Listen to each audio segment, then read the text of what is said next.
handle the truth. Hi, and welcome to episode 1 of the Truth Podcast presented by ESPN Pod Center. I'm Mikey Domagala alongside my co-host Jermaine Barnes, aka Juice. Now, him and I have plenty of experience around the game of basketball. Jermaine, a 12-year professional basketball player who's played around the world in 18 different countries.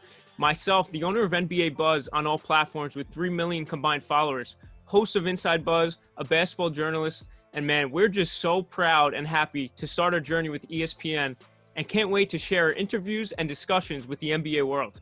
Here we are, episode 1. Give the fans some insight of what they'll be hearing about and from the Truth Podcast in the future, and also a little touch of a sneak peek of who we're having on today. First of all, congratulations, my friend. Happy to be here. This is going to be a great journey. And this indeed should be called the Paul Pierce Podcast because we're delivering nothing but the truth. Speaking of the truth, NCAA champion, NBA champion, and by far one of the most explosive basketball players I've ever seen in my life. And he brought swag to the NBA, Mr. Jordan Brand, Derek Anderson. So I'm super excited about today, man. Man, we're going to lay down the truth all year and for years to come. Jermaine, you're a known LeBron critic. You know, he just won his 4th title, coming off a great season at 35 years old. Where is he on your all-time NBA list? Give me your top 10. But Jermaine, before we start, the criteria of this for all the listeners and the fans watching, the greatness will be determined by, but not limited to, championships, accolades, more importantly, MVPs, regular season and finals MVP, the era these players played in, their all-time impact on and off the floor. So, JB, hit me with your top 10. Well, I mean, shoot, this is a tough one and a great question. The thing about it, with your question about LeBron James, let's see. They call me a tough Bron critic, but I actually do have a high level of respect for the guy. I think he's a fantastic businessman. I love the way he always keeps his people on board, and he's doing a good job being an ambassador for the league. My issue with LeBron James is when you push yourself to a stratosphere of GOAT status, when you go GOAT status, now I have to measure you to the GOAT, who is later determined. So if we're going to break it to the top 10, we'll go ahead and hit it. My number 10, Kevin Durant. Number 10, the Durantula, a 7-foot guard that has every offensive ability in the world and a very underrated passer and defender. 2-time finals MVP and went head-to-head with LeBron James and dominated LeBron James. And yes, you ran from him. I said it. Kevin Durant is at my number 10. When his career finishes, which should be around 8 years, I think he'll be in my top 5. Number 9, the Big Dipper, Wilt Chamberlain, Mr. 50. Averaged 50 points in one season, scored the incredible 100-point game. But more importantly, the things that people don't realize is if you watch a documentary on Wilt was a world-class athlete all the way around. Wilt was regarded as the strongest man in the world. Arnold Schwarzenegger said he picked him up with one hand on the set of Conan. This guy was a world-class sprinter, and we're talking about Olympics. This guy set world records at Kansas. There was nothing he couldn't do. So he has my respect. I think Wilt Chamberlain is a fantastic player, and he led the NBA in assists one season. Number 8, Mr. Fundamental, Tim Duncan. Tim Duncan, the greatest power forward of all time, 5 NBA championships. Just the definition of professionalism. If you want a power forward, you look at him. He is a hybrid version of Kevin McHale to me. Just a fantastic player, very skilled, very fundamental. Can't say enough about him. Number 7, Shaquille O'Neal, the most dominant big man of all time. Outside of Wilt Chamberlain, the Diesel did it all. 5 championships, 4 with the Lakers, of course, and 1 with the Miami Heat. Super impressive. I just think the guy is fantastic. Hold on. It's not 5, it's 4. Shaq has 4. 3 with Kobe, 1 with Miami. I can't say enough about Shaq. They give Shaq a hard time, but he deserves to say the things he says. He was the most dominant player we've ever seen in the game. Number 6 is LeBron James. I have him at 6. I think LeBron James is a fantastic basketball player. I think he is the most well-rounded player we have in the game today. He's the most dominant player in the game, and I will say it openly right now. minus Kevin Durant. He is the best player in the world. Kevin didn't play this year, and it was him. He deserves a lot of credit. He's very smart, highly intelligent basketball player, and it's very hard to carry the NBA on your shoulders. He's a cash cow. He is a cash cow. My biggest issues with LeBron James is people tend to forget about the Mavs series. I did not. The Warriors series, I did not. And the Spurs, I did not. When the playing fields are even, I feel like the guy isn't who he should be. If you think back to an Allen Iverson, who's better without talent than he is with talent, LeBron James has those qualities. He has the ability to uplift very poor talent and make them super, super talented guys, just like Jordan did, and getting guys extra contracts. But LeBron James, it's a lot of stacking going on, so I'm not going to stay there long. Number 5, Kobe the Bean Bryant. The guy who they said could not win without Shaq. Shaq left, he won 2 more titles. He is the guy that delivered on the Nike campaign when LeBron and Kobe were supposed to meet each other in the finals twice. Kobe made his trips. LeBron stayed at home and watched and clapped. The Black Mamba, 60 points in the game, his final game. His MVP stretch where he averaged 35 and they robbed him and gave it to Steve Nash, where he was incredible. 60 points on the Dallas Mavs in 3 quarters, 81 points against the Raptors. This guy was the definition of basketball. If you need a poor man's Michael Jordan, that was Kobe the Bean Bryant, rest his soul. I was a big fan. I wore number 8 because of Kobe Bryant. All right. So that's a fun fact for the listeners. We're in the top 4. Larry Joe Bird. Larry Bird. I'm a big Larry Bird fan. I think Larry Bird is the number 4 player of all time. I think Larry Bird is a mixture between Luka and the Joker. That's what I think. A 6'10", super skilled big man that had the exact same game LeBron James had in his prime before the back went out, because they actually played a physical brand of basketball, not like the Fairy Dutch League we have right now. But Larry Bird was averaging 28 points, 12 rebounds, and 7 assists. Those are his numbers with great players on the roster. This guy was everything, and I think people take a lot for granted. And I'll say this, Mike. I'll say it openly. In an African-American based league where everybody hates you and you are labeled as the great white hope, he showed up every single night and proved why he was the best player in the world night in and night out. 56 points against Dennis Rodman, 60-point game against Dominique Wilkins. He is not just out there doing what he wants to do against bums.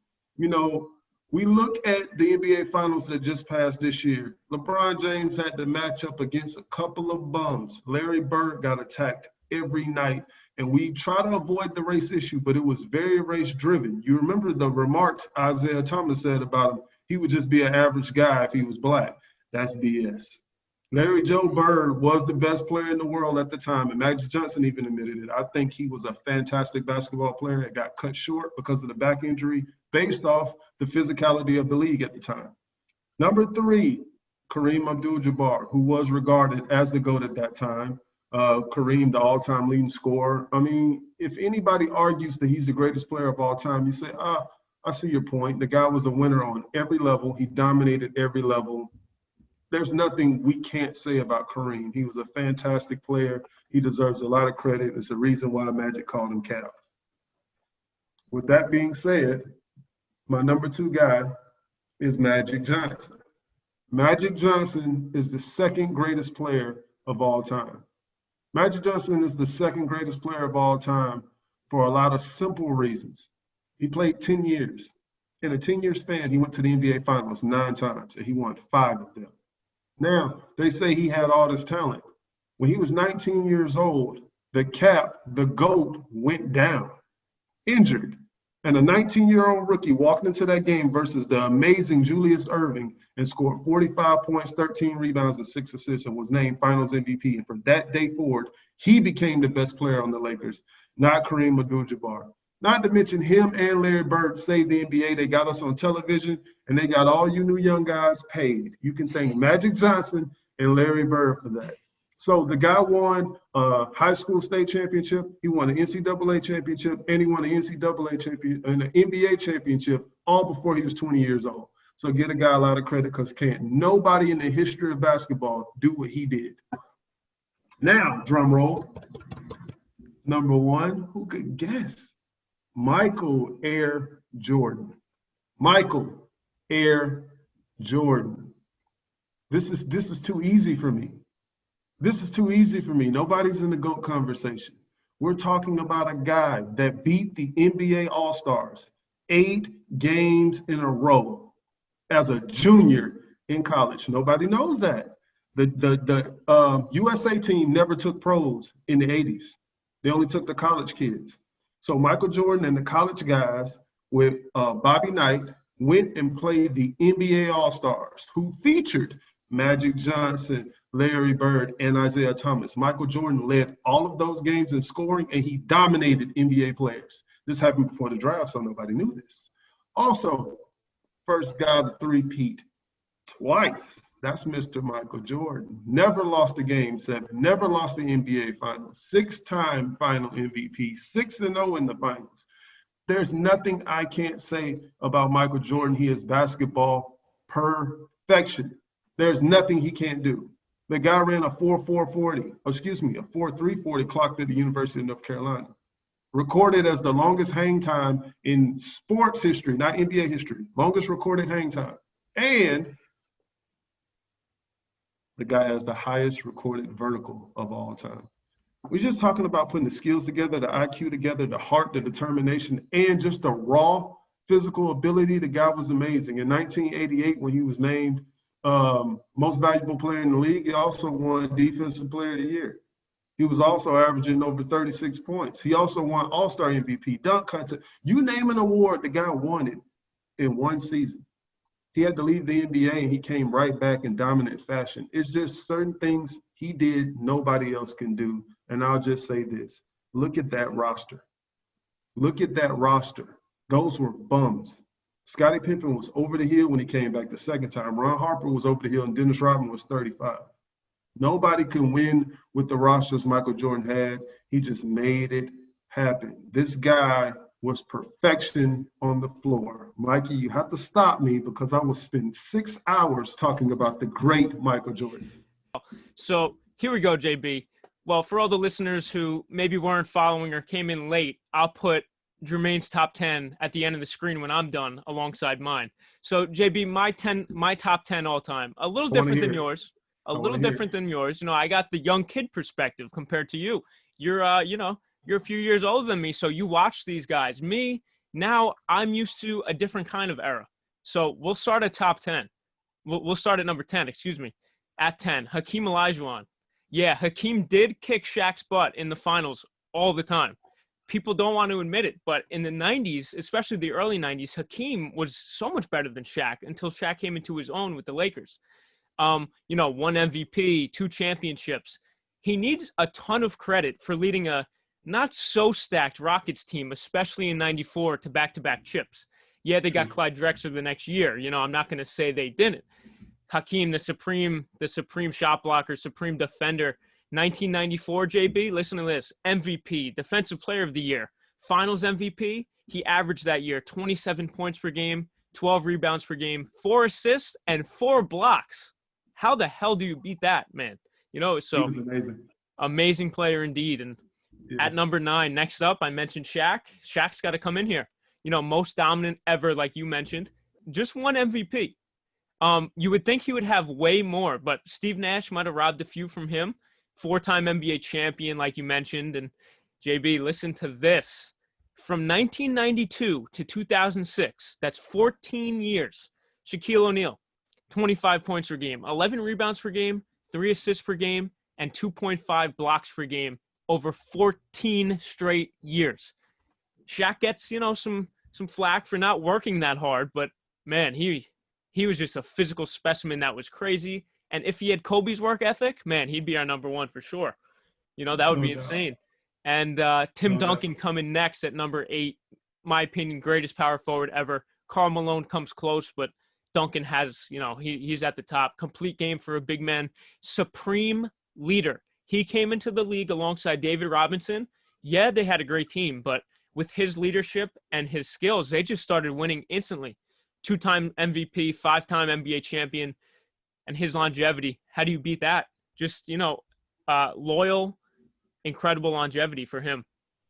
Number 7, now, JB, I'm surprised you left off the great Bill Russell. Now, I do understand why, because of the era he played in. Yeah, there weren't too many big men, but that's not exactly his fault.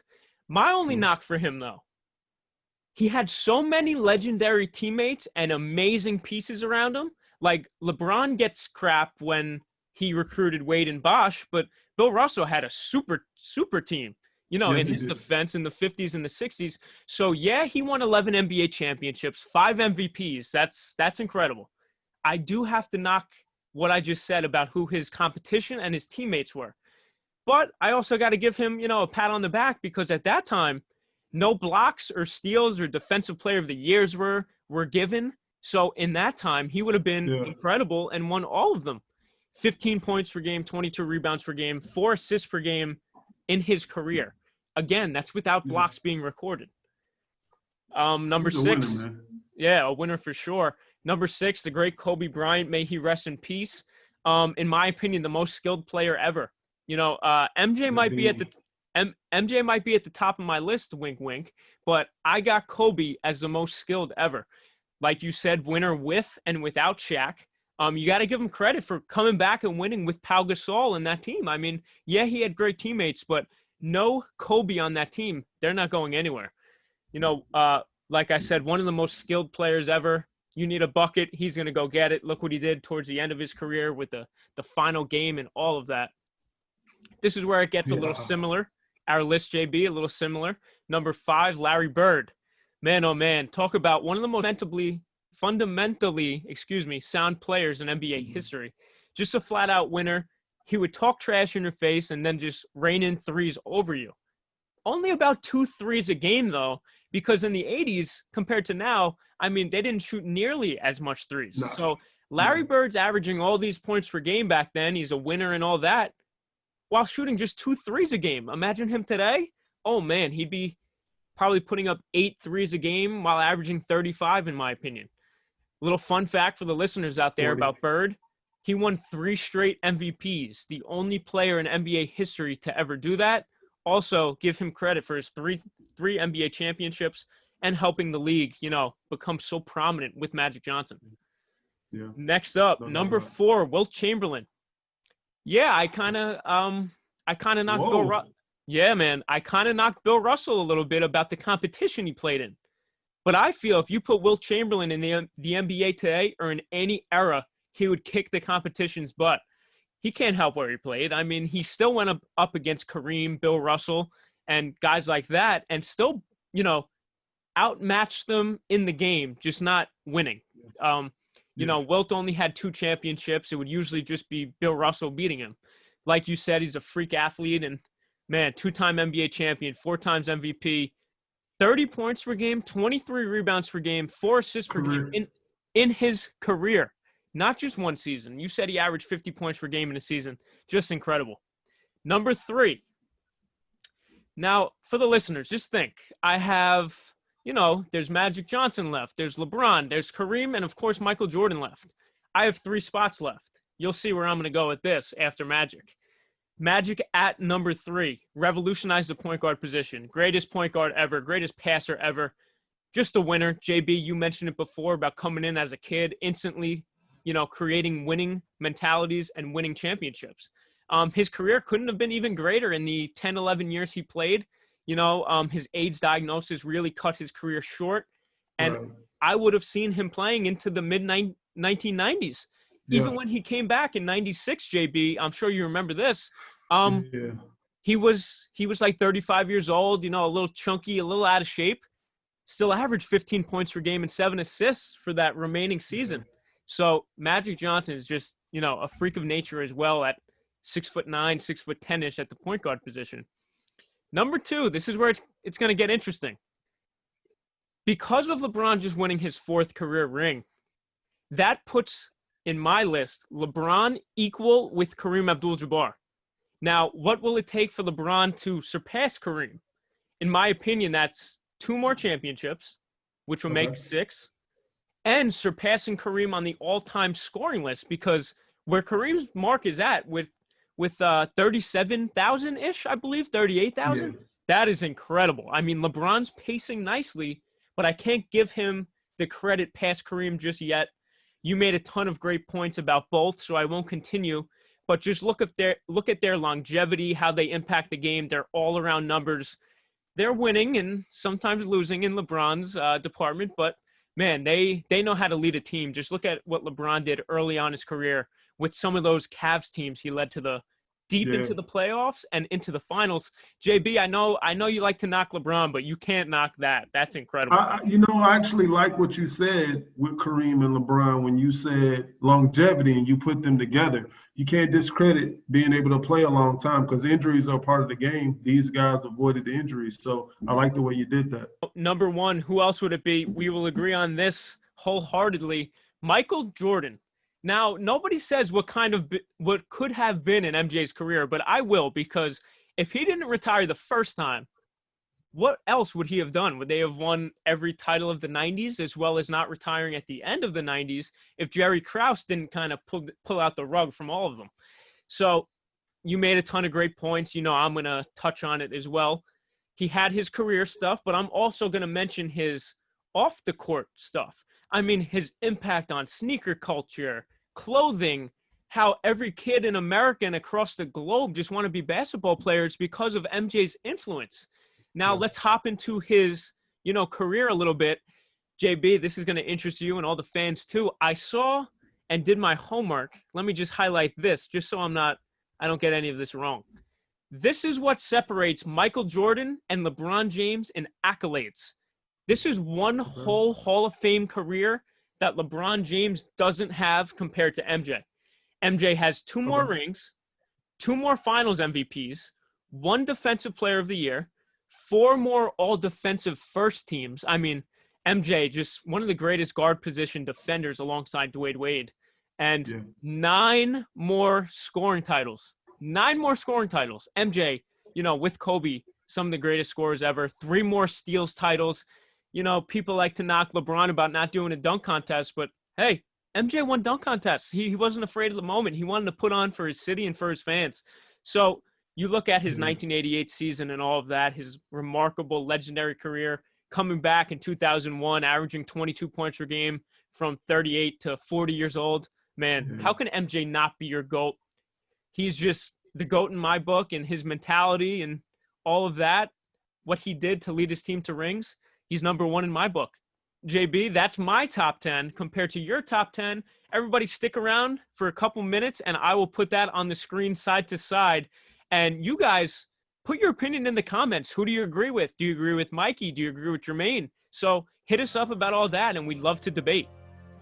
For everybody listening who's not watching on YouTube to see our list drawn out, to start with Jermaine's, his top 10. Kevin Durant at 10, Wilt Chamberlain 9, Tim Duncan 8, Shaq 7, LeBron 6, Kobe 5, Larry Bird 4, Kareem 3, Magic Johnson 2, and Michael Jordan 1.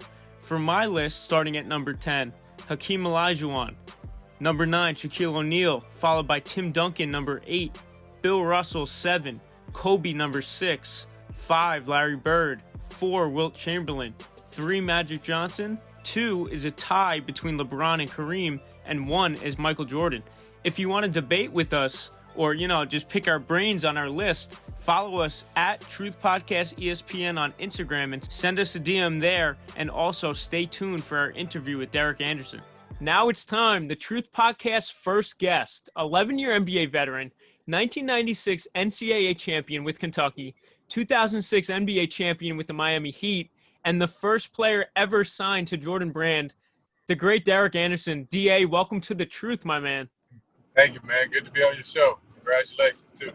Hey, wait. I have to jump in. You calling us from the Lamborghini, man? What's going on? What's happening over there? Nah, it's just a truck. I doubt it. Now, look, they don't know, so I have to say it. This is Mr. Jordan Brand. This is my era. This is my generation, Mike. This is the guy that brought style to the NBA. We wanted to be just like this guy. I wore number 23 in college.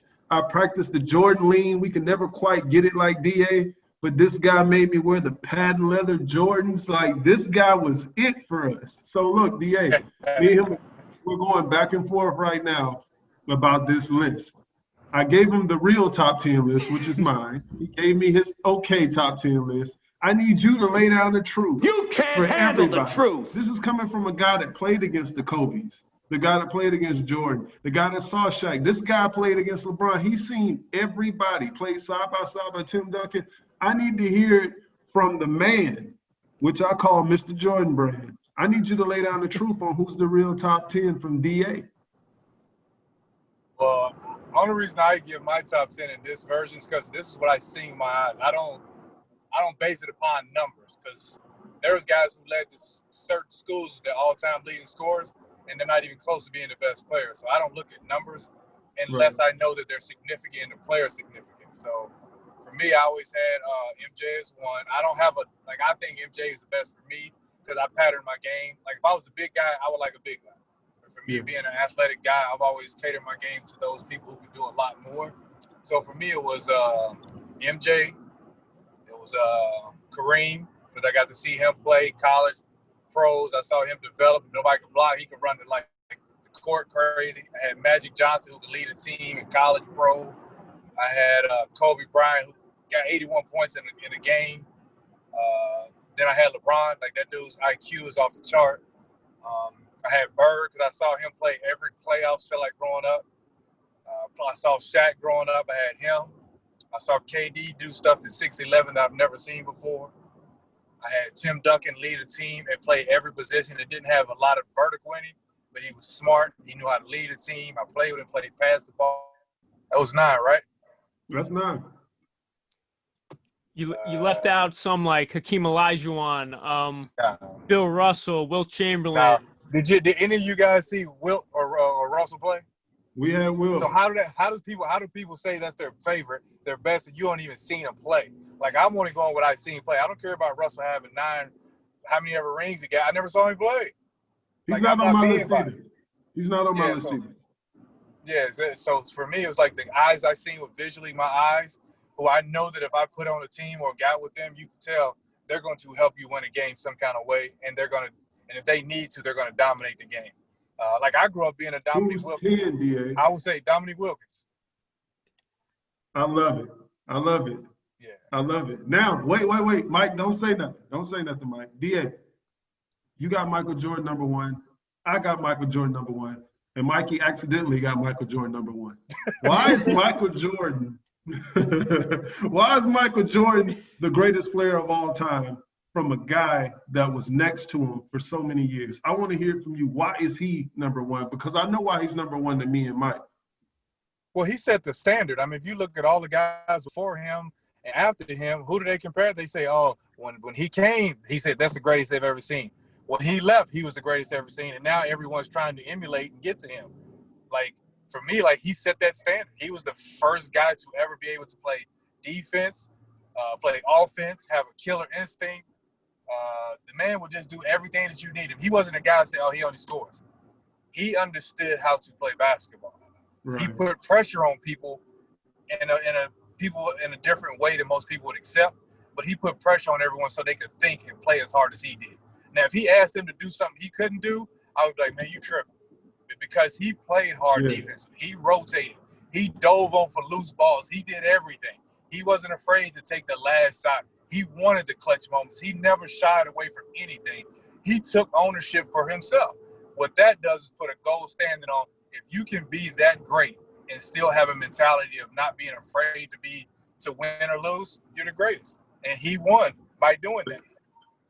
Now, the GOAT.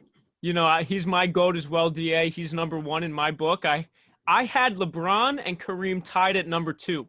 You had LeBron at number 5. Now, why LeBron so low? And it's not a number with him. He could have been number 2 or number 3. LeBron could have been. I just put the numbers out. I'd have been, if you want to say a number, how do you define his number when he's not done anything except got a lot of stats? Like, what did you define to put him at number 2? Like, if you had to check a game-winning shot, you know, like if you say, well, Magic and LeBron, they're great passes, I would trust either one of them with the ball. If you said the end of the game, I'm getting Kobe or Jordan. You know, like I'm picking in certain positions. What do you need? Like a great facilitator is someone who could actually do more than just, you know, like you just want to win the game. So again, like those things matter. Kareem, if I throw it into him, he's going to hit a sky hook, correct? Yes, so sir. When you say when people try to put people in positions, like you said, LeBron's like he's a great all-around player. But when I need a go-to basket, I'll probably go with Jordan and Kobe first. And nothing wrong with LeBron. Hey, like if he gets it, he could possibly make it. But we know from facts that Kobe and Jordan have always finished those clutch shots every single time. Like not every time, but you know, most times. Then you think about passing, Magic Johnson. Like that guy's very cerebral, very smart. And then okay, if you got LeBron and him with the ball, you can't lose. But I'm telling you, from what I've seen every year, I've seen those guys put in people in positions to succeed. I can't say I didn't put LeBron at number 5. I was just telling you that from my own eyes, I witnessed those guys' greatness, and I like those guys at that. If you want to talk about athleticism, it's Jordan and LeBron, period. Like, I love Kobe, too, and Kobe does the same thing. Kobe's on Jordan athleticism. Yeah. You know what I mean? So we're not comparing, saying either one of us greater, but if you had to pick, and I think most people would pick the same thing, even if you're a LeBron fan. Hell, LeBron would throw them the ball. Knowing how smart LeBron is, LeBron would be like, hey, man, that ain't my move. But if you want me to do me duck my head and run this dude over and bull truck somebody, LeBron will get you that bucket. Okay, it's but just a fact. look, DA, this is what I try to explain to a lot of, you know, people on the page. You know, it's not hating, but I really want to touch on it. I don't want to touch on it long because I want to switch gears, but I want you just to give me a minute to explain to them the difference between being able to touch somebody the whole possession and flagrant fouls not being a part of the game to no touching. And if you look at somebody the wrong way, you're getting fined. So you can't play basketball worried about your money. You're playing competitively. Now, you played in both. You were there during the beatdown there, and then you finished off when it's starting to lighten up. I would like you to really explain to them the difference in between being touched when you play in the game or having a 7-footer meet you at the rim every play. But now it's a small ball game, so there's no rim protection. So I want to know, like, are these players really that good, or are they a product of the atmosphere? Well, here's the thing. A lot of the guys are talented. They're very skilled. They don't actually have the cerebral, the mental capacity to learn the game because they play AAU. AAU coaches in basketball has literally destroyed the kids how to think. If you hit one jump shot, guess who gets the next shot? You. You go to AAU, and every last one of these dudes is dribbling with their head down. They out here flexing. If you flex when we make a basket, we going down the other end and score. While you doing all this flexing, we gone. Like now it's like a showcase. So the guys are suffering because of the leadership, but they're athletic. The difference is, it's like, you ever seen boxers? People like fans be like, man, he's weak. He can't fight. He can't box. But I bet you they would never box him. Yeah, they would get knocked out. Yeah, but the same thing is like basketball now. It's like flag football and tackle football. It's football, but if you can take my head off and tackle me, I'm not coming through the middle as much. But if you got a flag, I'm coming through it. I don't care what you do. It's like now football. Like you can literally do whatever you want in football because they got so many penalties. Them quarterbacks wasn't standing there when Lawrence Taylor was coming through. They like, man, I'm falling down. Now you can barely touch a quarter. A quarterback sits in there for 10 seconds, and now his numbers just completely add up. You're like, well, man, he's throwing 100 passes. You can't tackle him. Yeah. So it's like in basketball, if you allow this dude to just – I used to get grabbed. Derek Harper and them guys used to grab me on offense. I couldn't even guard them, and they would throw me. Now you can't touch someone. Like, that's freedom. Like, I could have that much freedom. Like, that's why some of the other guys saying we could have averaged more because you couldn't touch us to stop us. If I got a 45-inch vertical and I'm super fast, how many times you see a guy meet somebody at the rim now when they're trying to block a shot? It's almost a free dunk contest. The lane opens up, guys are just laying in soft and it's just different. But that doesn't disregard the talent of today. Today has a lot of athletic talent. It's just no one has taught them how to think and play. There's no way you can tell me that you just watch a guy dribble for 20 seconds and his head down and you'll live with that shot. And they're shooting from half court like that. Like the 3-point is really changed into a 4-point. It's still a 3. That's a terrible shot. You just shooting deep to show off now. At this point, it's like, no, I'm not. We could shoot back that far, but coach is like, that's stupid. No. If I see a wide open layup, I'm taking 2 points. 10 layups is 20 points. Look how many people average 20-something a quarter, and they passing up 10 layups. Like, that's just not smart basketball. So I think the generation has changed from AAU and kids having the right to say this, and that. So it's hurt the NBA. But again, it's not the kids' fault. It's just the culture that changed. It's messed the game of basketball up. And unfortunately, because this is a generation, because some of these guys, like KD in the 90s, I would love to see him and Tracy McGrady go at it. A healthy Tracy. No doubt about it. No doubt about it. I'm going to change gears, though, DA. I'm going to change gears, and I want to touch on something. For a lot of you young guys that don't realize, DA suffered the same type of injury as a Derrick Rose. But we're not talking about a generation with all the technology. Twice. Oh, I'm on it, DA. I'm on it. But we're not talking about a generation of when we have this much technology. You're talking about a guy that went through these injuries twice before he was ever entering the league. Now, DA, I want to ask this serious question. How was it going through that injury after coming off playing on the greatest basketball team, arguably of all time, signing with Jordan Brand before the draft, and becoming a lottery pick going into the Cavs? Like, I really want to know, like, how you were feeling at the time, what you were going through, and how could you come through with a Jordan Brand deal after 2 major injuries? Like, what would make the greatest of all time still believing? Well, man, I tore my left ACL in 1994, and it was like, they wrap you up in the big cast and make you wait, this and that. Then in 1997, I tore my right ACL. So I tore my left and right. And for me, mentality-wise, was how we grew up was nobody's going to feel sorry for you.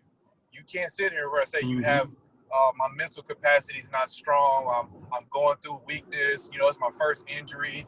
Like, we didn't have time to think like that. We had to be tough men, young men, and say, hey, everybody's going to have issues. Everybody's going to have injuries.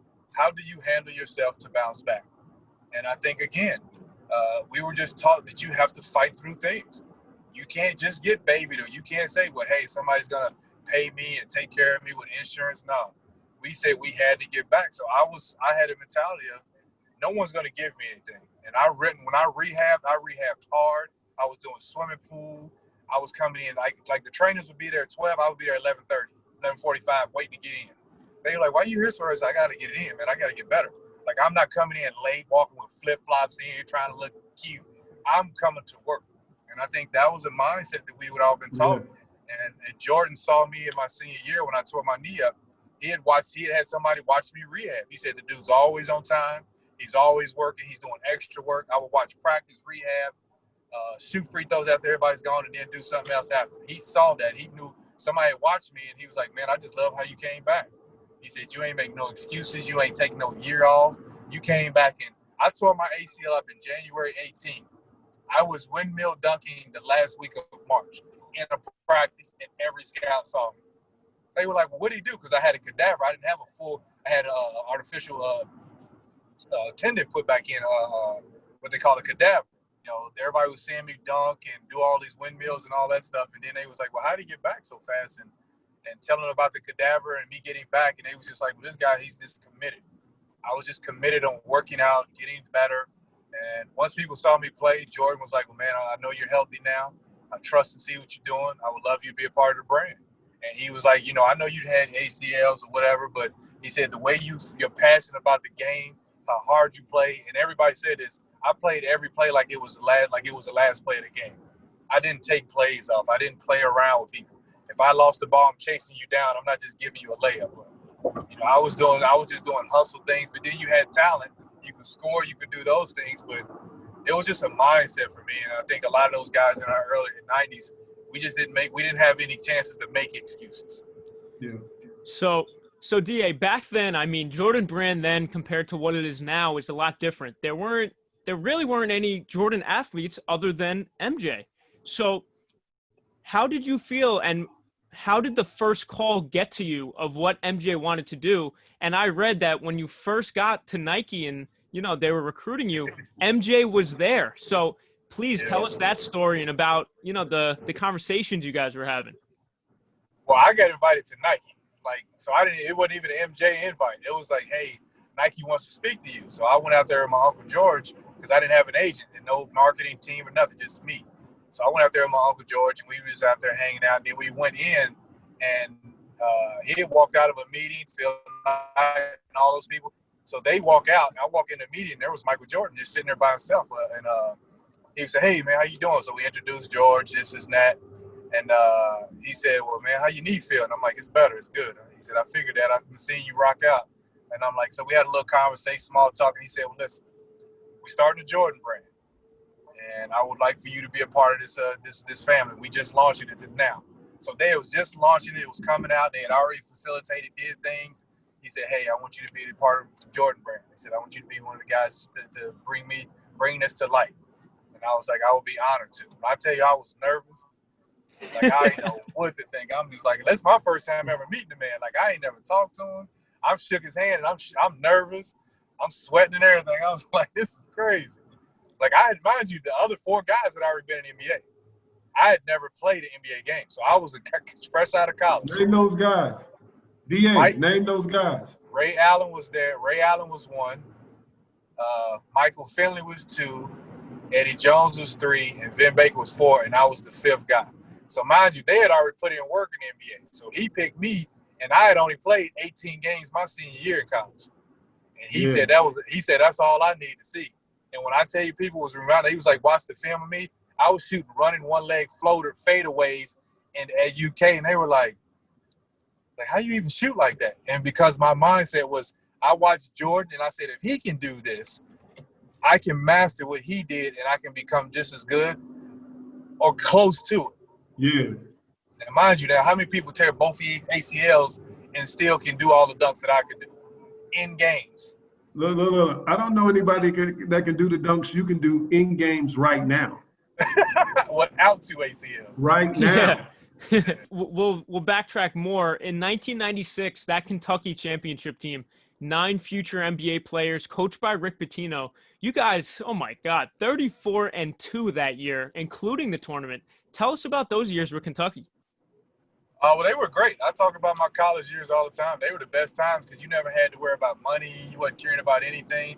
You were just on campus, wore the same jogging suit. Y'all went to the same class, went to practice, went and got something to eat. Because you all hung out with dudes who was like you. There was no, "Oh, this guy's like the NBA. He's the best pick. They might trade me." None of that. It was just a great time to be a young kid basketball player. It was fun to me. So what I did was just focused on how can I make sure that everything is good? How can I just enjoy this ride? And Coach Pitino always told us to live in the precious present. And what that meant was live in this moment. The older you get, things start changing, this and that, but live in the present. That's all you can do, and that's all I focused on, was making sure I did that. And when I tell you, man, it was like one of the greatest things that ever happened to me. I was just like, unbelievable. So for me, I was like, what do I need to do next? And here's the thing about our team is we just sent the group text last 3 days ago, and we told our friend or one of our teammates happy birthday, all 16 of us. It was 16 guys that was on the group. All of us responded. How many other guys can say that from 23 years ago, that your team still sends out birthday group texts? We do it on holidays. The group text is a guy get a job, we'll group text. Like those things actually. So I just remember it was just the greatest time of my life, man. And then we won the championship, and we had 86 points at halftime one game. At halftime, at LSU, who didn't have scrubs. They had 2 McDonald's All-Americans on their team. And we scored 86 points at halftime. Like, we were just a great team. And in the 2 games we lost, we already knew what happened. And we avenged one. We already beat the other team before. Coach didn't play half the starters in the second half against Mississippi State, who we just went to Mississippi State and beat by 20 like a few weeks before. So it wasn't like we couldn't beat him. He just wanted to make a point, like, y'all playing around and somebody's going to beat you. Yeah. Well, DA, I'm gonna ask you this because, like, I was around for the time during those Kentucky days because I was a big Antoine Walker guy, and I was big on you. Now, I always told people that if it wasn't for the injury, your last year playing, you averaging 17 at that time, 18, I think 17 or 18, and you just came off that big time dunk that hit ESPN, and I felt like you was the top 3 pick before that situation happened. I want to know, like, how was the draft? How did you know where you were going? Did you know you were gonna fall Duncan was tied for player of the 13? Huh? Me and Tim Duncan was tied for player of the year to be happy. Me and Tim Duncan was tied for player of the year in December. Mm-hmm. Like at the end of December, he and I was tied for it was January. He and I was tied for the best player in the country at that time. I was actually averaging 20, so I shot those technical free throws. Yeah. So walking into the draft, DA, after that injury of expecting to be a top 3 pick with him, did you know you were going to drop so low, number 1? Did you know where you were going, number 2? And how did you feel after signing with Jordan Brand? Was it big pressure, like, man, I have to deliver this rookie year? Well, I never put pressure on myself. But for me was, I got invited to the draft. I was cool. Like, I had never dreamed. Like, I didn't have aspirations to play in the NBA like a lot of people. I wanted to just be, every day I played, I was like, I'm trying to be the best dude out here. Like, that was my mindset. Like, whoever's out there, like, if I saw that you was good, I said, I want to guard him, and I'm gonna give him work.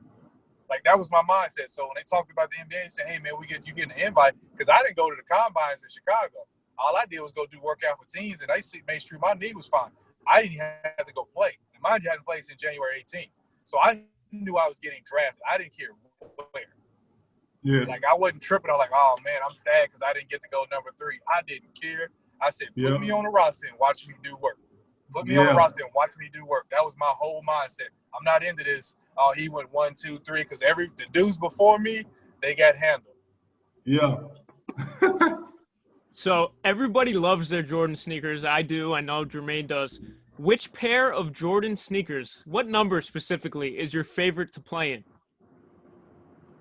Well, my favorites to play in were the 3s or the 4s. My favorite shoe made was the Concords. Because they were my low cuts. They were like sweet. They felt great.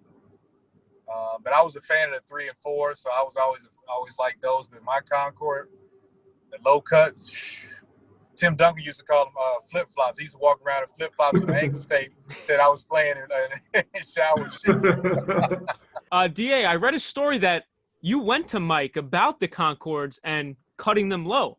Is that correct? Well, we were in the meeting talking about shoes. It was Tigger, it was everybody, Gentry, everybody was in the room, and he had pulled up some shoes, and I was like, well, can I get mine low cut? Because I played in low cut in college. He was like, cut what? And I was like, I want every shoe I want like low cut. He was like 3/4. I'm like, nah, low cut. He was like, why would you want low cut? He kept asking. I was like, dude, low cut. Like every shoe, like what's coming out? And it was the Concords was coming out. And I was like, can I get these at such and such when they come out when the season? Because it was November. And he was like, well, we doing all the team shoes first. I'm like, well, I'll rock the team shoes, no problem. And he was like, well, we're going to push the Concords back. And he said, when they do come, I'll let you know. So we went through the whole team shoe. He didn't even push the 12s out, the Concords out yet. He went through the whole, we did like the team Jordan shoe. They were like sky blue. Mine, Ray Allen had green. Like everybody had their colors. Yeah. So the next year after the lockout happened, and that's when we went back to the table at 99, and it was like, what y'all wearing?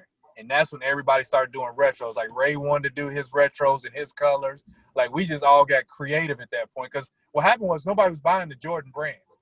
They wanted Jordan shoes. They want classic, yeah. They wanted classic. So what we did was all said, let's redo his stuff. So when we started redoing his stuff, and I cut them things low, when I tell you I had everybody like, because people that couldn't hoop wanted low cuts. Yeah. Like the people who used to wear K-Swiss and Adidas, they was all, man, I want some low cut Jordans. And Jordan had some low cuts before, but they weren't like noticeably worn all the time. I wore mine everywhere. Like I changed the colors of them things. So it was just a crazy story. When I told him I wanted to cut all my shoes, I told him I didn't want no high top anything. The most exciting DA I saw was the first 2 years. That's Cleveland DA. Now, the best one I saw, I think, was San Antonio. But the most exciting DA, the freshest DA, the most stylish DA, the most explosive DA was Cavalier DA. That's the guy I seen go at Kobe's throat. That's the guy I seen beat the Lakers as a rookie. And I'm just like, man, this dude is so explosive. The baseline, right side dunk, leaning. your fourth game into the season, I was just like, man, this dude is going to be an all-star. Like, I want to know how you felt in those moments. I want to know about the trade for Shawn Kemp, and I want to know how good Shawn was at that time compared to Seattle Shawn.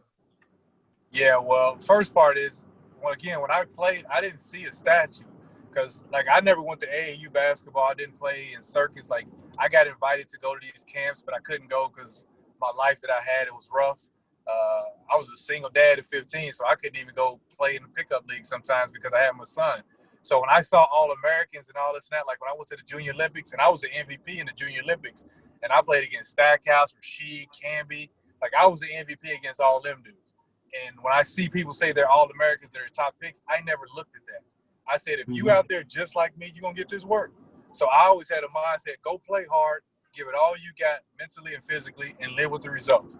So for me, my time when I got to the NBA, man, I wasn't even tripping on anything and trying to live up to what Jordan had me to do. He blessed me with opportunity, and I played just like him, all out every single time with no fear, no nothing. So that's the way I approached it. And when I met with Shawn Kemp, my rookie year, he was one of those guys that he was unselfish because he had never had to be the guy who averaged 30. He used to play with Gary Payton, who was the leader. So this is the first time Shawn had to be a leader, and it was 4 rookies with me. You know, so it was like Ilgauskas didn't play, and he was trying to lead while also that's not what he normally does. So for me, his forte was like, let me just play, help these young boys out, and he allowed me to be me. Like I was averaging like, when we began the season, I was averaging about 15 to 16. And then Mike Fratello had to go politics, and they had signed a couple guys who had money, and they had to start letting them be wild. Like, why are you paid all this money? And they were trying to stay under the salary cap. Like Cleveland wasn't one of those teams who was trying to win back then. They were just worried about the cap, which a lot of teams were. So, but Shawn Kemp was a good dude, great player. But I threw him an alley-oop my rookie year, and he barely made it. I watched him the year before, and he ran down the lane and almost had the ball behind the goal and dunked it. I could tell he was like, he wasn't the same player. And he had different moves because he was physically dominating everybody. But he just wasn't the same player. And it was sad to see because then the next year he gained 30 pounds, and we all know what happened after that. He wasn't the same player after the game. So. Yeah, that decline for Kemp hit him hard for sure, and you don't really see that anymore, these steep declines. But, you know, moving on, DA, when you first got to the league, who were a couple players you were in awe of when you first stepped on the floor with them? Never in awe of people. No. I admired them. I admire their game. And this is water, by the way. I wasn't in awe of people, man. I admired their games. I admired how they. I was just glad to be on the same platform. I've always kind of admired as a player. Like I saw guys in college, and you know, I didn't have an ego where it's like, well, you know what, I'm gonna prove a point to this dude. No, if I saw him out there, I was like, yeah, I'm ready to go get dude. I'm gonna show him. I know because I studied the game. Like I knew Ray Allen was gonna pull up his right. He's driving. Like that was his pull up. You know, putting the ball on your left and step backs. Like I was a student of the game where people now just literally let a dude do the same move over and over and over. And I'm like, are y'all ever gonna watch this dude's habits? And for me I was always a student of the game, and that's why I was always having fun with it. Like dudes are like, man, he's a great defender. I anticipate your basic moves. That's why I was a great defender. You can't stop anybody one-on-one, especially now. But back then I was always able to watch the game, watch how people move. So it was just fun to me to be on that court. But I do tell you this, my first 6 games, the first game I guarded Clyde Drexler, second game Reggie Miller, third game Michael Jordan, fourth game Allen Iverson, fifth game Ray Allen, sixth game Mitch Richmond. That was my first 6 games into the NBA. Oof. And out of those 6, who was the toughest one to match up with? Besides Michael, it was Mitch Richmond. Wow. He's an elbow me while he was posting up. I was like, yo, man, this dude's strong.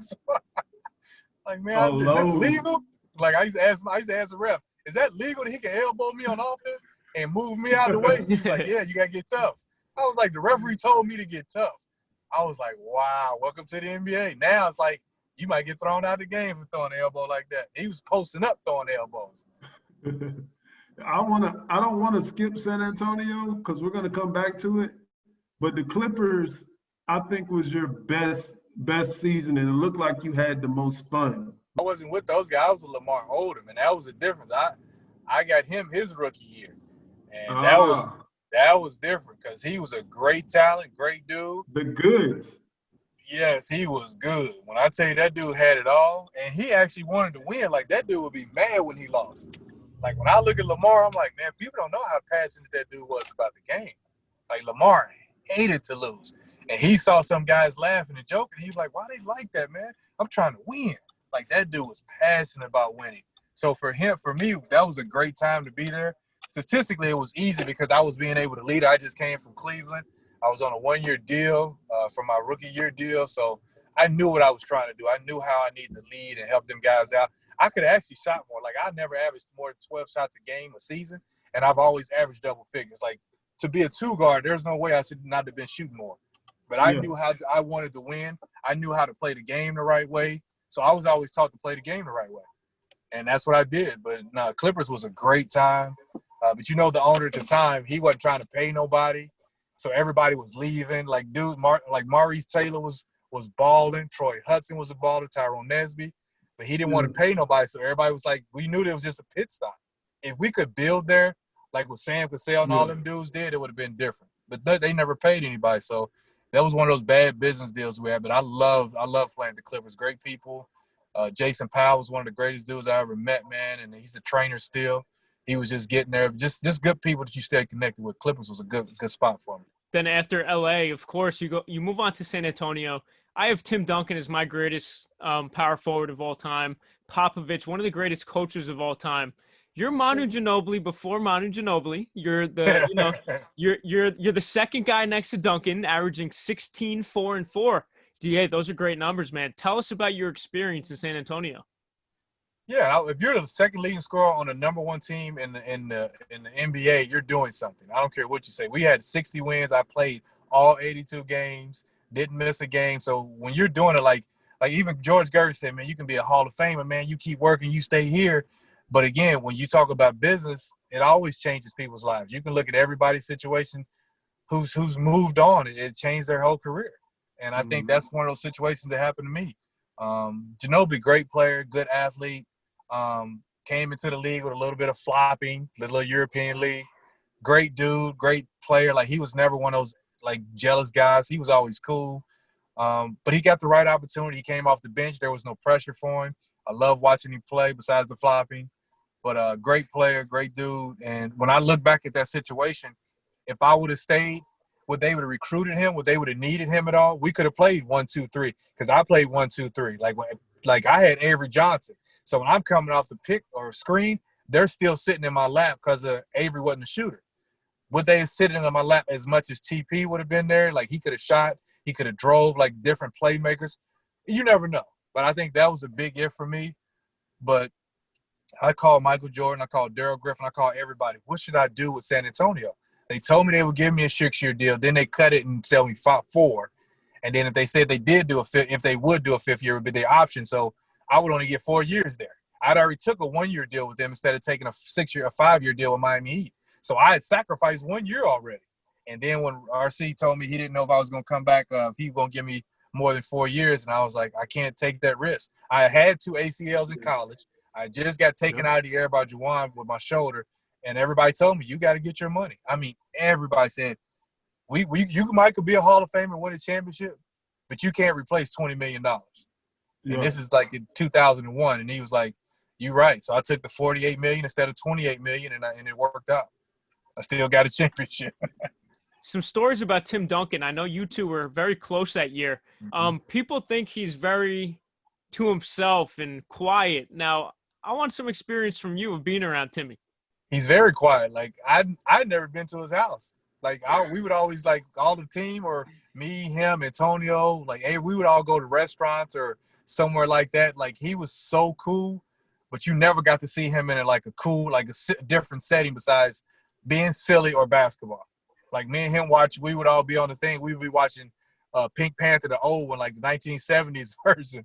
Like, we would watch that. Then we would watch Martin. Like, we were always kind of, like, just chilling. Like, he was very cool dude, quiet. Like, me and him was cool on the court because we laughed and joked.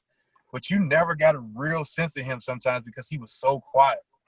Great teammate, though. One of the best teammates you'll ever have. And when people say a great teammate, is because he never talked bad to you. He never talked down on you. He never told you, hey, pass me the ball. He was never egotistical. He was always a dude that just wanted the best for everybody. Like, dude could have shot a lot more. But you see, he let Manu, he let me, he let Steven Jackson, he let everybody get that ball up. Like, that dude was an unselfish player, man. So Tim was a different dude, but you didn't have any good stories about him personally because you didn't know him outside of basketball. Like, you know what I mean? Like, he was always to himself. He's definitely a different, unique dude. Well, you left there, and I was pissed about that because I always said you were Manu before Manu, but hey, we're going to go past that because I have a tougher question. You were on the Portland Trail Blazers with Scottie Pippen. You were Scottie Pippen, the legendary Scottie Pippen, the Scottie Pippen with the Bulls that we all saw growing up. You were with the Jordan brand, so you got your mic. He had his mic. What were those conversations like one-on-one, where it's like, you know, how was Mike with him? How was Mike with you? How was it with Scottie? I get a lot of horror stories, but I want to hear it from a horse's mouth. I don't like hearsay. Well, me and Jordan was cool. I was cool with Jordan. I wasn't cool with Scottie as far as off the court. Like, I didn't know him. Like, I got plenty of stories with Jordan. Like I went to speak at his camp, and he said, "No, you ain't going back to Louisville. You going to Chicago with me. We're going to this graduation event, this graduation party." I was like, "Man, you can't just kidnap me." He said, "Come on, man. Come on. You going with me." So he kidnaps me and my homeboy. He was like, "Come on, man. We got on a private plane, me, him, Terrell Owens." And we started playing dominoes. We started playing domino on the plane, his plane. I'm like, man, I just got kidnapped. Like, I wasn't even supposed to be here. Hey, like, that was hilarious. Mikey, I asked this man the Scottie Pippen question, and he went back to Mike. That's why he my kind of guy.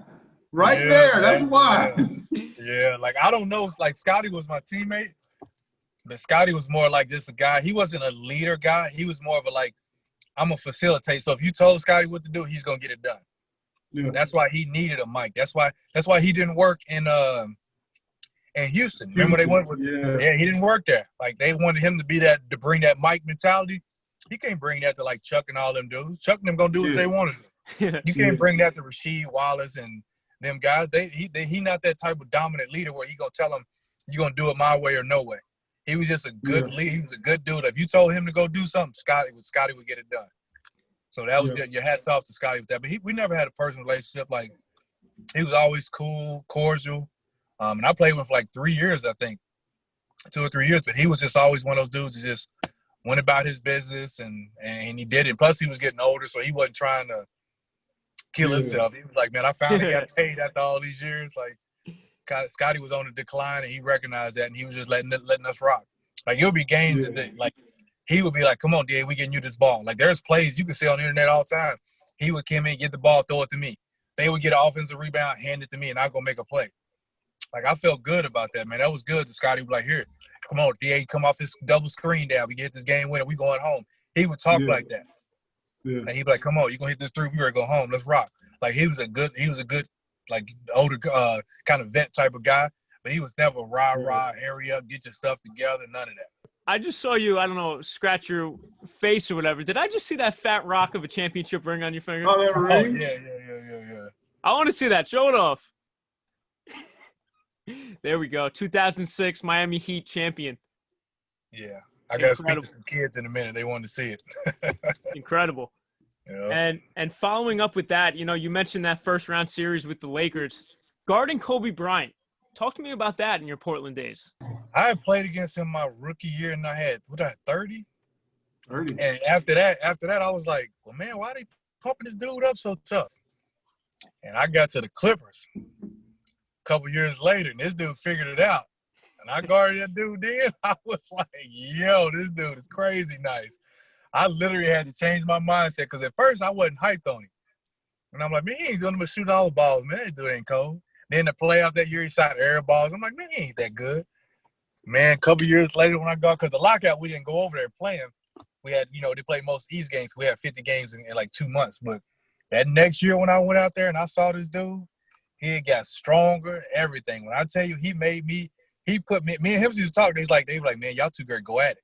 Like when me and him started playing each other, he wouldn't even guard me after the first couple of minutes. You can look on it. I'll send you some tapes, man, that like I would put him in foul trouble because I played like him. I knew he wanted to block my shot. I would shot fake him and jump into him, get him out of here. That's one foul. Take him around, grab him, hook him, run into the screen because he wants to play defense. He wants to lock me up. So I'm using his aggressiveness against him, making him do things he didn't want to do. But then he would get on the other end. And, I mean, when I tell you that dude had everything Mike had, whew. The difference with him and Mike, he was rushing to score, and Mike would take his time. Mike would look at you, hold you here. Kobe would just say, I'm going to go. I'm going to go. I'm going to go. Like, when you saw Kobe get older, he started to change and started being like Mike. Yeah. And with Mike, when I first guarded Mike, he looked and said, hey, move away. So when I seen him pass fake the ball, he spent off me so fast. I was like, whoa, that dude is fast. Like, it was a mental game with Mike more than it was physical first. Right. Now, D.A., when you went to Houston, you had Mac and Yao at the same time, right? Yep. Okay. Now, I really want to ask this question because this is personal for me. You saw T-Mac and Yao, but you also played against Kobe and Shaq. This is a big man era time. It's not like it is right now. I want you to compare the two. You were there with T-Mac, who was just up there with Kobe for about 2 years. Then, of course, the injuries killed him. You know what I'm saying? But then Yao, who was a special big, because most bigs couldn't move or be super skilled like Yao was. So comparing the big man guard like Kareem and Magic, now you got Kobe, Shaq, you had Yao and T-Mac that was kind of premature because both of them couldn't really stay together because both of them got hurt. I want you to compare those two as far as dominant duos. Well, there was different dominant duos because Shaq was going to get you 30 and 10 no matter what. Right. Yao was kind of like, I want to pass. Cal was like Sabonis. Remember Big Sabonis? Yeah. He was like him. He wanted to win. He wanted to pass. Like, Yao was kind of like, I'm not going to shoot terrible shots. Like, Yao would pump fake and be like, nope, not a good shot. He throw it out. Well, Shaq would be like, man, I don't care. Shaq would throw it off the glass just to go get it. And then he'll try to pull you, the rim, the bolts, everything out of the ground. Yao wasn't physically like that. So that was the difference. Like, if you put T-Mac and Kobe, say if you canceled them out. Yeah. The difference was Shaq was just going to dominate you when he got that ball when he wanted to. He wouldn't make free throws, but he would do – but everything else, he was just that more dominant. And Yao's – again, it wasn't Yao's personality to be that way. Like, we asked certain players to be like LeBron's not a dominating, I'm going to kill you because I can person. He wants to play and get everybody involved. That's a great attribute, but when we need you to get – if you got 40 in the third quarter, I expect you to at least get 50. LeBron end up with like 45 or 46 but get like 10 more assists. You know what I mean? Like, that's just his nature. He's more of a facilitator, but if he ever put that thinking cap on, that was Yao Ming. So the big guy, Yao was just never a dominating center, man. It was different. But because if you put those two together and you put them in a series, Tracy's going to get 30, Yao's going to average 18. Kobe and Shaq both averaged 30 in the NBA Finals. Both averaged 30 in the Finals. Yeah. So there's a difference there. I got there's you. a difference. Now, in your career, there's so many legendary teammates that we already went through. Then, man, you go to all of the legends in Miami in 2006. Dwayne Wade, who was on the cusp of, superstardom. Shaquille O'Neal, White Chocolate, Alonzo Mourning, Gary Payton, and those guys. Tell us about that season and kind of almost taking a step back behind all of these legends to form a great team to win a championship. Well, when I got there, you could tell everybody was kind of figuring out their roles. What happened was all the veteran guys, because me, Antoine Walker, Gary Payton, Alonzo, we had all been used to being starters. We had all used to being the guy who makes the decisions. We all had to take a back seat and come off the bench.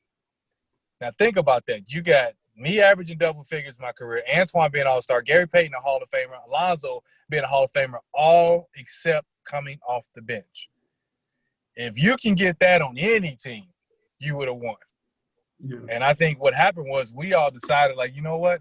for us to win, let's let him rock with the young boys, save our energy, and then the playoffs we can use ourselves. Once those guys start accepting their roles, it became easier. Because when you take Jason Williams, Dwayne Wade, Posey, Udonis Haslem, and Shaq, that's a great five. But then you substitute and you don't fall off very much.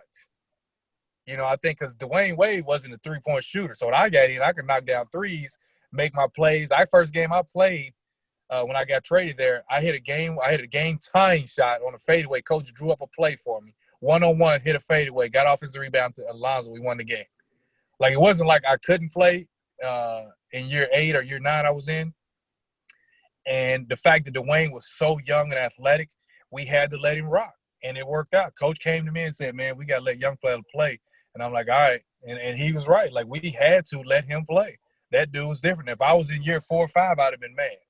But in year 9, I was like, I get it. Like, there's a time when you look at yourself and say, because I played 5 years in college, 2 ACL. So my wear and tear was hurt. And I got that. And I was like, you know what? You're probably right.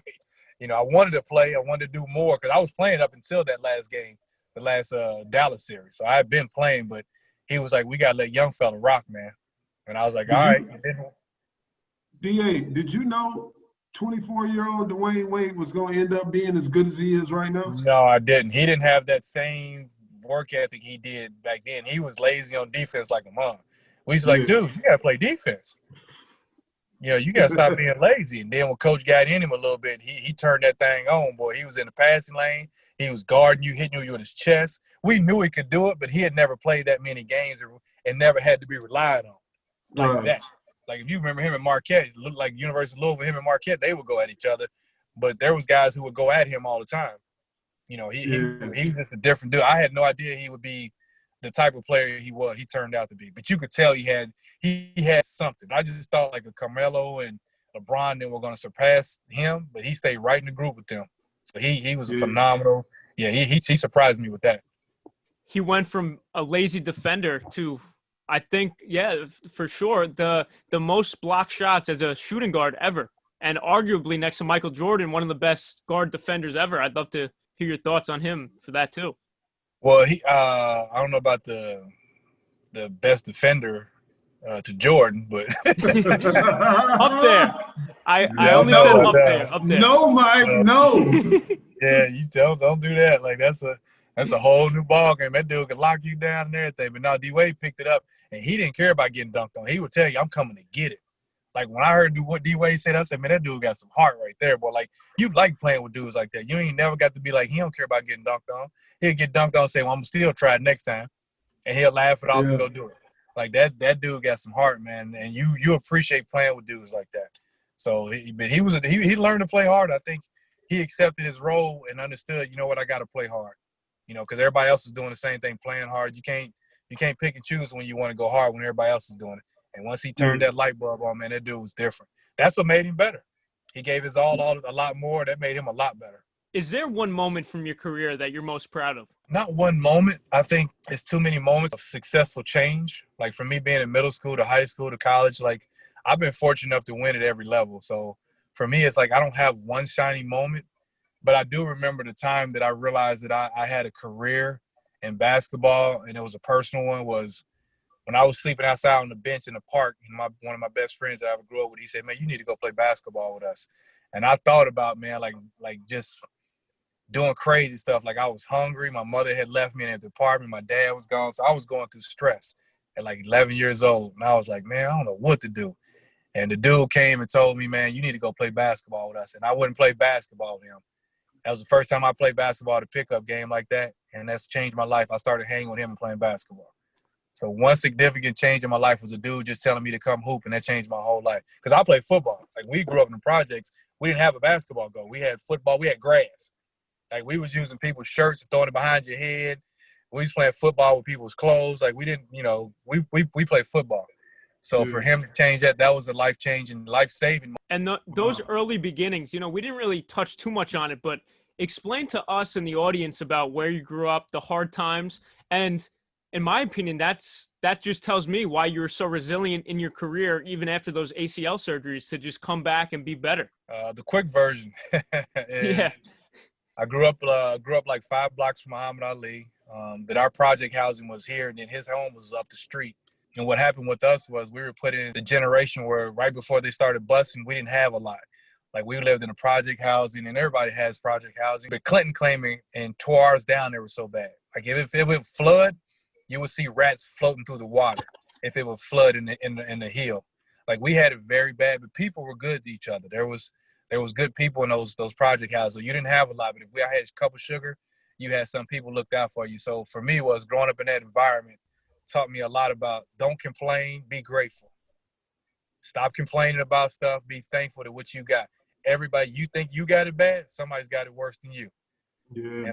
And we was always taught to be grateful what you do have. Stop talking about you don't live in that house, you ain't got these pair of shoes, you ain't got that. No, you better be grateful. And that's the way we grew up. So that taught me how to be resilient. That taught me how to love, even if you didn't look like you had a dime in your pocket. You treat people with respect. You treat people with you hold yourself with respect. You don't walk around looking like you dirty just because you don't have a lot. We washed our clothes in sinks, and that was the difference. Like we had Trend detergent that we would wash our clothes in and wash that tub out and then take a bath in Trend. Like we just had to survive, man. And for me, it coming home to literally an empty apartment. Like people ask me, your mother, she left you something? No. I had a mattress and a couch and some sheets in my room with my clothes. My brother, who was 3 years older than me, ran away from home, and I came home to an empty apartment. Like my mother left no note. She took the furniture, and she had to do it mentally because she took everything and left my stuff. And I was about to turn 12 in that summer, and I hadn't seen my mother, for 20 years, and it was like, well, what do you do at that age? So I just walked around being nice, worked jobs, worked at the Winn-Dixie. Back then, you could ask to carry people's bags for 5 or 10 cents. And I was just hustling at that point. Never sold dope, never did drugs. I ain't never steal nothing. I worked at a candy store across from the project housing. I stayed over other people's houses. People like, man, what time you go home? Like, I ain't got no curfew. Like, I didn't even have a curfew, like, because there was no parental guidance. Luckily, there was a high school coach that got me an address, helped me go to the high school at Doss. I had to use the same physical from the 7th grade till I was a junior in high school because you had to have parental guidance signed for it. I had none of that. So when I got sick, I was staying in people's houses. I had the neighborhood, the community help me out, man. And I mean, people literally helped me survive this way. So for me I'm not going to quit. Ain't no way I'm quitting. I don't care how many ACLs and injuries I got. If I had it that bad as a kid, I don't want to go back to that. People say, well, man, how come you ain't never tried to gamble? Dude, I work too hard to this money. I know what it feels like to have nothing, to be starving and not have nothing. I literally went days sometimes eating bread and bologna and drinking water out of a fountain in the park.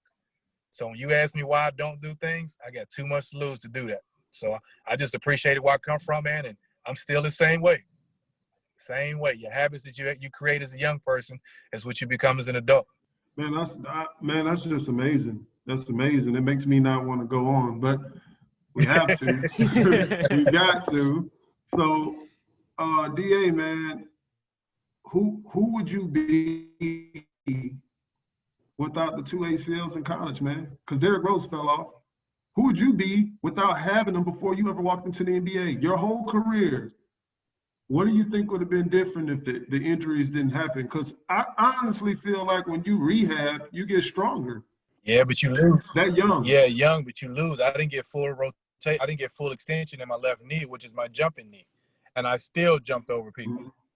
So to say that, if you looked at Vince Carter's career, what was he known for? So imagine.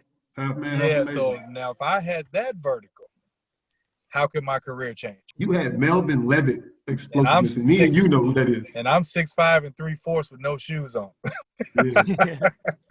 Yeah. So I can see a Vince Carter. I said you were, in my opinion, a mixture between Latrell Sprewell and Jason Richardson.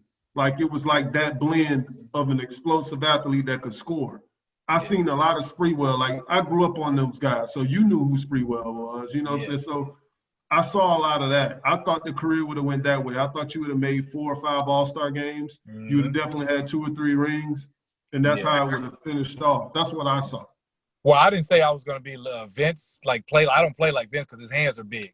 I was just saying how high I jumped. You would remember me for a lot more dunking. You would remember me for because I was passionate about playing. But you look at some of the video I sent you, I could pull up on a dime and shoot a fadeaway like MJ. I could do shoulder shake fakes up and under. I was smart. I could drive, pull up, fake. If I go to the hole, I could dunk left or right hand. I could lean either side of the court. So I had a mixture of a game. And Latrell was more like you said, Latrell was like that. Then you add Jason Richardson, who would jump high. Good three-point shooter later in my career. But there was a mixture that I had in my game because I patterned it off of everybody. I stole moves from everybody. Steve Smith's hesitation is how I got to go baseline. Hesitate one dribble, doo-doo, and go baseline, then take two dribbles, and you explode. By the time the big is jumping, I'm leaning into him. He can't even get off the ground quick enough. But you weren't even that big.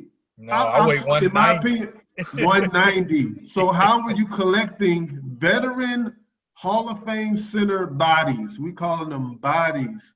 Learn how to jump. Lord, you had to learn. You had to learn how to jump because I practiced learning to jump. I would tell 2 or 3 big people to jump at me because my hands are super small, but I would tell people to jump and I would hold the ball back. And so when they hit me, I knew to finish throwing it through. A lot of dudes just dive into people begging for fouls. I was taught not to beg for a foul. I was taught to finish. So I taught myself how to get into them and then finish. If you look at Zion Williamson, he has a Shawn Kemp type of game, but he's been battling some injuries already in his career. What does he have to do to get a career like Kemp? Because I think he needs to lose some weight. You've been around both of them because, well, maybe because Zion's in Jordan, but tell me about that comparison between Kemp and Zion. I think it's a good comparison but the only difference is Shawn Kemp was more of a post-up player. It's not so much as just a driver, and I think they're trying to make Zion more of a driver. I think if you can put him on the post, make him become a pass-out guy, pick and roll him like a Karl Malone, you got to put him in positions where he's not just jeopardizing himself. But if he's driving full steam ahead every game, anybody's going to get hurt. You get a chance of running into people and all kind of things. I think if a coach has him the right way, you can maintain him until he loses that weight. Get him to run, get him to lose it, but put him in pick and rolls, stop, pass, cut. Get him to where he's moving or standing in a position where he can make 1 or 2 quick dribbles and go. You know, I think when he's a special talent, and we saw Shawn Kemp's best highlights was when he was running the break. But then we saw him stay in a long career because he learned how to post up and pick and roll. Yeah. I think if a coach can utilize him in that way and not just tell him, hey, get him the ball and let him go one-on-one to tire. Remember he turned himself at Duke? Going one-on-one. When he got in the league, going one-on-one. You know, I'm talking about like as fast like at the top of the keys. Like sometimes you got to put him in positions where he can just be on the wing, see the double teams, then go isolation. But I think he's got a future ahead of him if he does stay healthy. But you don't want him to be like one of those guys you look up. You remember Tim Thomas? Yep. Tim Thomas was a great guy before he got hurt. Penny Hardaway was a great athlete before he got hurt. If he can stay healthy, you don't know what he's going to be. Like he could he could be the first Zion. We don't have to even compare him to Shawn. He can be the first Zion Williamson, and that's what you want to see. Because Penny would have been the first athletic point guard. Yeah. It was like Magic Johnson before LeBron. Like Penny was 6'9", pass, do everything. But, you know, when his injury happened, now guess what? They stopped comparing him to Magic. Yeah. I like what you said about Zion when you said he can be the first Zion Williams. But we got another Jordan Brand kid that I love because Atlanta drafted him, but then we lost him, Luka. I tell everybody before he ever came, because I'm in Europe, I told everybody that right there is the real next Larry Bird. That's the real one. Yep. Like, how do you feel about Luka? Because I love the kid. I love Luka's game. And here's the thing. He's smart, he's cerebral, and he knows how to play basketball. He's not an AAU kid. That dude will get hot. If he sees somebody else hot, he'll throw him the ball. Like, he's not out here trying to prove a point. He'll hit it. He'll pass it. He'll do his thing. He's starting to learn too much of the crybaby stuff, but I think it's just because he first came in, he didn't. That's European. That's European. Oh, my God. I was like, yo, this dude, why you even tripping? Like, dude scraped your nail, and you got an and one. Like, but no, that dude, he's tough, man. I like. He's one of the few players in NBA that I can watch the entire game with. Like, if he's on that court, I'm watching the entire game with him because I'm learning, watching how he's thinking and seeing how he's playing. It's great to watch him play. I love him. He is definitely the next. I don't know about the next Larry Bird, but he's the closest thing to it because he can do it all. You know, DA, that those were the softball questions. Now we got to come to you with the hardball questions. So You can't handle this the is our truth. first edition of the segment called Truth for Truth, where we put you on the spot about topics from your career. Now, Derek, do you solemnly swear that you will tell the truth and nothing but the truth in this segment? I do.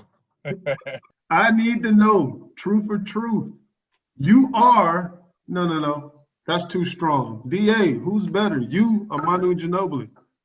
Me. Why? I could do more. In what way? You can't handle the Pull truth. up, dunk on people 2 feet, not just one-legged. Didn't have to sneak dunk you, post up, fadeaways, hitting tough shots, free throws, everything. I agree.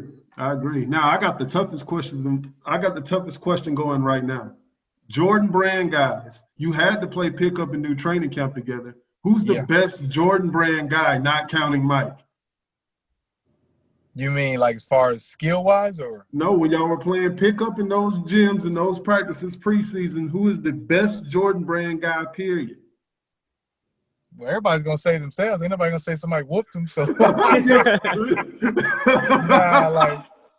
here's the thing. If Eddie Jones, hard to guard, and guess what? He's guarding you. Ray Allen, Mike Finley. Like, how you stop? Nobody was getting stopped. Nobody got stopped, so you didn't say nobody torched us. Whoever was on Jordan's team won anyway. That's a fair statement. Now, I'm glad you hit the Jordan thing because I'm big on defense on Mike.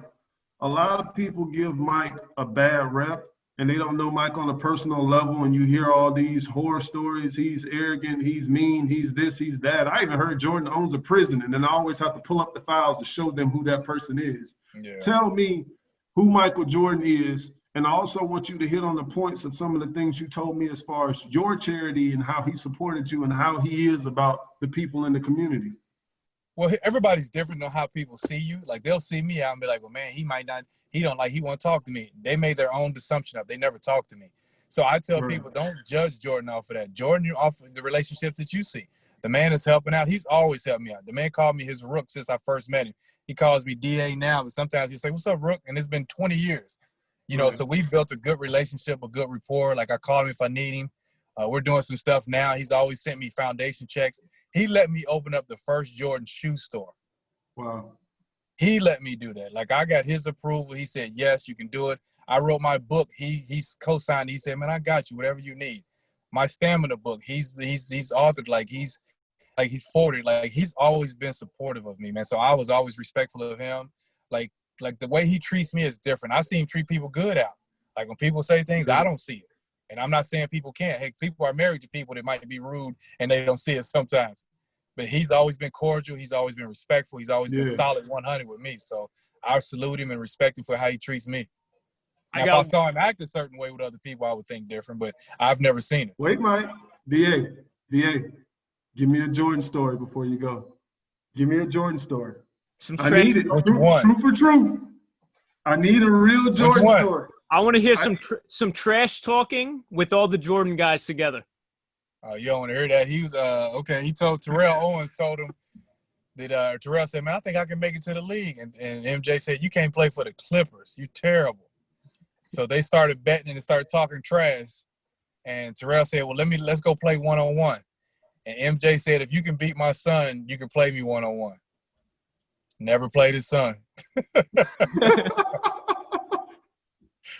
So Terrell was like, man, I can beat him. Terrell could actually hoop though, but now MJ will bet you anything and put it off on anybody. Like, he bet right now that me and Jay, we could, like, if we play 1-on-1, he put money on that I could beat you. Yeah, and you would. Well, I mean, I would put money on that too. Yeah, and you would. Dude, he's just different, man. Like, he has a lot of stories, man. But dude, he's one of those guys. He bets on himself every single time, and those who he believes in.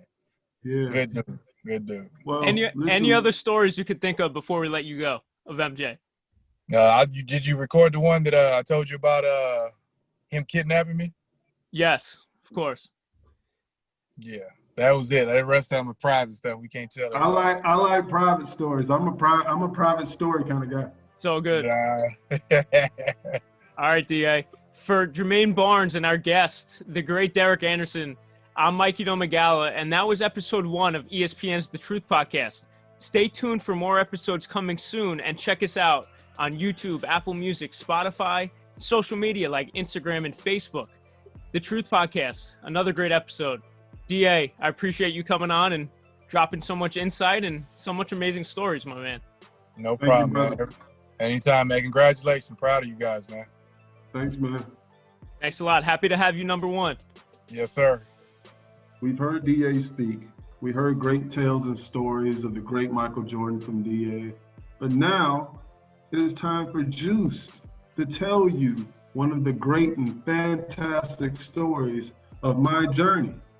This is a segment that I call Story Time with Juice.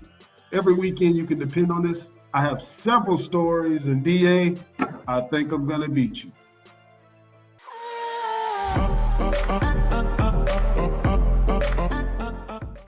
I think before you can get into the future of the Juice, we got to go back to the beginning. I mean, visualize me, 9th grade. Me and my best friend sitting beside each other. We used to put our math books on the outside and all our sports magazines on the inside. That goes football, basketball. We knew all the statistics, preseason All-Americans. This stuff was important to us. And of course, the teacher, womp, womp, womp, womp, trigonometry, divide this, divide that. And it's always me, Mr. Barnes. Yes, ma'am. 3 minus 9. Shit, I don't know. LeBron James? Yeah, so, the things we used to do is after basketball practice, we would walk home. And when we got home, the thing to do was to play NBA Live. That was the game. That's what we did. We went to school, we went to practice, and it's NBA Live. That's the way it goes until Mike's mom came and picked him up. So every time we sat down, it's like, okay, let's go ahead and play the season mode, and we can continue the season. I'm like, I really don't like that. Let's do fantasy draft. Mike hated fantasy draft.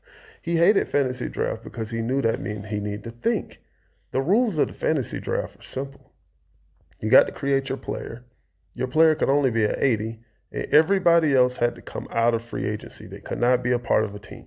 So if they're free agents, you can take them. All the free agents on NBA Live were like 65. So I used to always pick Keith, the boss Claus. And he used to get so mad.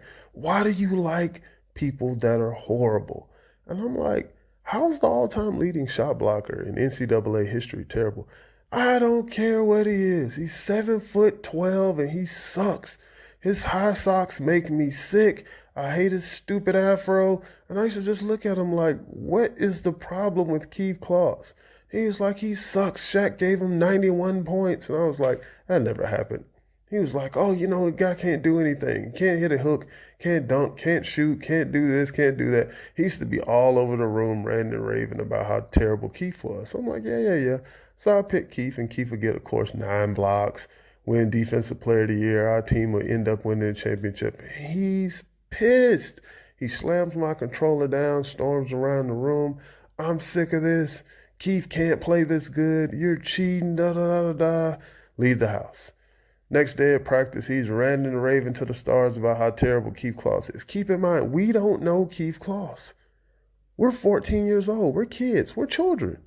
We're children. We don't know anything about who Keith Claus is as a real person.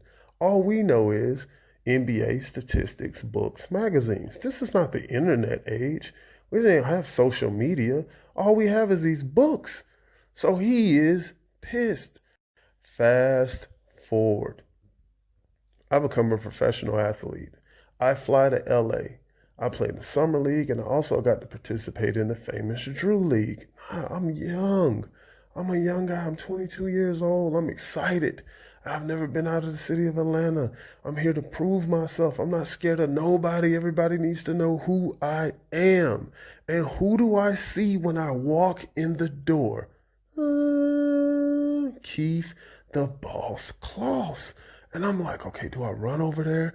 Do I shake his hand and say, Mr. Claus, you was always my favorite, this, and this. What do I do? I'll play it off. Be cool like Andre 3000, ice cold. Just walk up, you're a pro too. You know what? Fuck these people. You can do this too. Hey, you're a good player. right? The game starts. I hit a couple shots. I'm feeling good about myself. And like Muhammad Ali always says, just run your mouth. It forces you to play better. So I'm trash talking.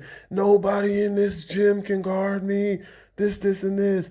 I ain't scared of nobody. Da, da, da. And then all of a sudden, a humongous hand grabs my head.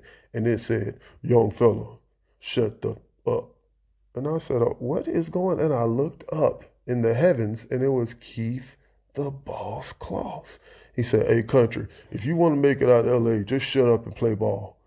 He looks at everybody on the sideline, who must have been a blood and Crips mixture like a Kool-Aid jar, and I started to slowly realize that I was out of place and that my mouth would have got me in trouble. So he calmed everybody down and told them, this is a good kid. He's just excited. You have to understand, he's Country. That's what he called me. I didn't have a name. My name was Country. So afterwards, we went out to eat. And I said, Mr. Claus, you was always my favorite player. It's an honor to be around you. It's an honor to meet you. It's this, it's that. Yeah. Young fella, shut up. No problem, whatever. And I said, Mr. Claus, my best friend hates your guts. I always defended you when I was a kid. He was like, what do you mean? I was like, we used to play NBA Live Fantasy Mode. He was like, yeah, I know what you're talking about. I said, I always picked you. And he says, with the Keith laugh, oh, that's great. I said, he was furious. He hated your guts. He's like, what I would do to him? I said, I don't know, but he thinks you're the worst player to ever play basketball. You're worse than Kwame Brown to him. He says you're a waste of air, a waste of space. He hates your socks. He hates your stupid afro. I'm telling him the whole story. So fast forward, me and Keith end up being super close friends. So Keith's 40, we're 35, right? We all go to Barcelona, Spain. This is recent. We go to Barcelona, Spain. We're all hanging out, mingling around women, beach, all this, and this. And I said, hey, Mike, I want you to meet a good friend of mine. Look over. He said, it's Keith the Boss Claus. And I was like, yeah, man, can you believe it? It's Keith Claus. And Keith looked at him. He reached his hand out with the eyes of a child. We're not 35, keep in mind. We're right back at NBA Live time. And he says, it's an honor to meet you, Mr. Claus. And Keith looked at him and said, are you sure, or do I effing suck? And Mike's face dropped. And me, stepping back in my Reggie Miller face, I'm looking back and forth like, what's about to happen now? This is great. This is great. Where's my camera when I need it? And he was like, Mr. Claus, we were children.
takes a lot of cash to